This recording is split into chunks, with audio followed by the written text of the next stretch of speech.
Hare Krishna. Welcome to our channel droplets of nectar. आप सभी का स्वागत है। आज हम देखेंगे खाली समय में हमें क्या करना चाहिए। खाली समय में क्या करें, यह सवाल बहुत लोगों के मन में होता है। बहुत सब लोग इसी सवाल से परेशान रहते हैं कि हम सब लोग खाली समय में क्या करें। कई बार जैसे अभी लॉकडाउन रहा या घर पे भी जब कोई काम नहीं रहता है, रात में रहते हैं, कहते हैं हर इंसान की असली पहचान जब वो खाली समय में क्या कर रहा होता है, अकेले में क्या कर रहा होता है, उसी से होती है। तो इसी तरह हमारी चेतना को, जिस प्रकार की हमारी चेतना रहेगी वही हमारा स्वभाव बनेगा और वही हम कार्य अपने आखिरी के या खाली समय में, जब कोई नहीं रहेगा, अकेले जब हम रहते हैं तब हम करते हैं। भगवद गीता में भगवान कहते हैं प्रकृति क्रियमाणानि गुणः कर्मणि सर्वशः। इसका मतलब है कि हर जीवात्मा, दुनिया में जितने भी तरह के जीवात्मा हैं, सभी प्रकृति के 3 गुणों के ही अधीन होते हैं। तो जो तमोगुण के अधीन है, ऐसे व्यक्ति, तमोगुणी व्यक्ति खाली समय में क्या करते हैं, या तो पॉर्न देखेंगे। आधी से ज़्यादा जनता पॉर्न देखने में लगाती रहती है, अपने समय को वेस्ट करती है, अपने एनर्जी को भी वेस्ट कर देती है पॉर्न के ज़रिए।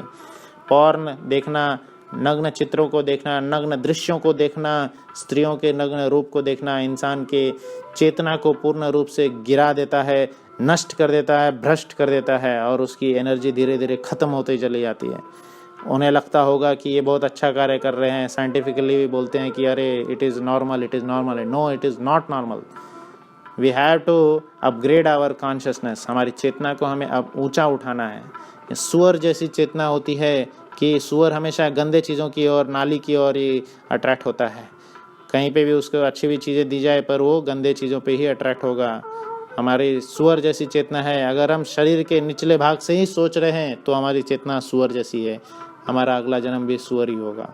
इसलिए हमें शरीर के ऊपर वाले भाग, दिमाग से सोचने की तैयारी करनी चाहिए। तो जो तमोगुणी व्यक्ति होते हैं वह ऐसे समय में, जब वो अकेले होते हैं या खाली समय होता है, वो ऐसे कार्य में ही अपने आप को सेल्फ डिस्ट्रक्टिव मोड में ले जाते हैं।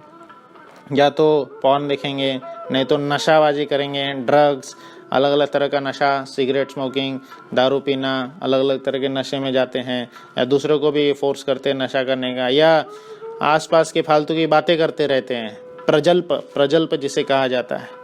समाज में क्या चल रहा है, उसका गर्लफ्रेंड क्या कर रहा है, उसकी गर्लफ्रेंड की कहानी क्या चल रही है, गर्लफ्रेंड की बातें, या उसने उसको क्यों छोड़ा, ब्रेकअप की बातें, उसने ब्रेकअप में क्या कर दिया, अरे तू क्या कर रहा है, ऐसे फालतू सब की बातें, कौन कहाँ गया, क्या कर रहा है, क्या बातें हो रही है, पॉलिटिक्स में क्या बातें हो रही है, ये सब बातों में, फालतू बातों में अगर कोई अपने मन को लगा रहा है तो वो तमोगुणी है।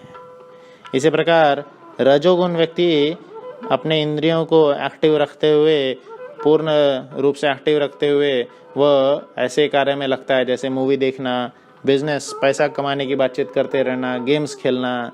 तो अकेले समय में वह ऐसे कार्यों में लिप्त करेंगे। सेल्फ इंट्रोस्पेक्टिव वर्क हो जाता है ये। पर जो सतोगुणी व्यक्ति हैं वो सेल्फ इम्प्रूवमेंट में कार्य करते हैं। जब खाली समय हो या अकेले समय में हो, सेल्फ इम्प्रूवमेंट में कार्य करते हैं। तो सतोगुणी व्यक्ति ज़्यादातर जैसे कोई नॉवेल पढ़ेंगे या कोई किताब पढ़ेंगे या कोई कविता लिखेंगे। कविता लिखने की आदत होती है किन्हीं को, या किसी न तो किसी के तरह का पोएम पढ़ेंगे। म्यूज़िक में इंटरेस्ट होता है, म्यूज़िक गाएंगे या बजाएंगे या कंपोज करेंगे, है ना, या कोई ना तो कोई पेंटिंग या आर्ट, हॉबीज़ में, ये सब में जाएंगे। तो यह सब सतोगुणी व्यक्ति होते हैं। पर जो कृष्ण भावनामृत है, कृष्ण को जो अपना सर्वस्व मान चुके हैं, या एटलीस्ट जान चुके हैं कि कृष्ण ही हमारे माता पिता हैं, कृष्ण ही हमारे परम ईश्वर हैं, तो वो शुद्ध सत्व स्तर पे होते हैं और वो अपने आप को, अपने जीवन को अगले जीवन के लिए तैयार कर रहे होते हैं। उन्हें पता है कि यह जीवन ही सब कुछ नहीं है, अगला जीवन भी हमें मिलेगा। तो वो खाली समय भगवतमय कीर्तन में, भगवत का आध्यात्म चीज़ें के पढ़ने में, जैसे भगवद गीता, आध्यात्म शास्त्र, भगवद गीता, भागवत, ये सब पढ़ने में, चैतन्य चैतामृत, ये सब पढ़ने में अपने खाली समय को लगाते हैं। या कोई वैष्णव गीत गाने में या जप करने में, अपना चेतना को भगवान के चरण कमलों में ले जाने के लिए अपने खाली समय को लगाते हैं। कभी भी वह खाली समय व्यर्थ नहीं गंवाते। हर समय, हर क्षण उनका चेतना जो है भगवान की ओर ही जा रहा होता है, भगवान के चरण कमलों की ओर वो धीरे धीरे अट्रैक्ट होते चले जाते हैं। भगवान की प्रसन्नता के लिए गीत गाते हैं, कीर्तन करते हैं, जपा करते हैं, तो अपना भी चेतना बढ़ाते हैं, दूसरों का भी चेतना बढ़ाने के लिए हमेशा प्रयत्नशील होते हैं। तो आप पहचानिए आपका नेचर, आपका स्वभाव कैसा है। आप तमोगुणी व्यक्ति हैं कि रजोगुणी हैं कि सत्वगुणी हैं कि शुद्ध सत्व स्तर पे अपनी चेतना को भगवतमयी बनाने का प्रयास कर रहे हैं। तो हमें यह समझना है, देखना है, परखना है। और आप नीचे कमेंट बॉक्स में लिख करके बताइए कि आपकी चेतना खाली समय में आप क्या करते हैं, कहाँ लगाती हैं आप अपनी चेतना को। खाली समय में या जब आप फ्री होते हैं तब आप क्या करते हैं, नीचे कमेंट बॉक्स में लिख के बताइए। और आप अगर कुछ गाइडेंस प्राप्त करना चाहते हैं तो ज़रूर कमेंट बॉक्स में लिखिए, मैं उसके रिलेटेड भी वीडियोज़ बनाऊँगा। हरे कृष्ण।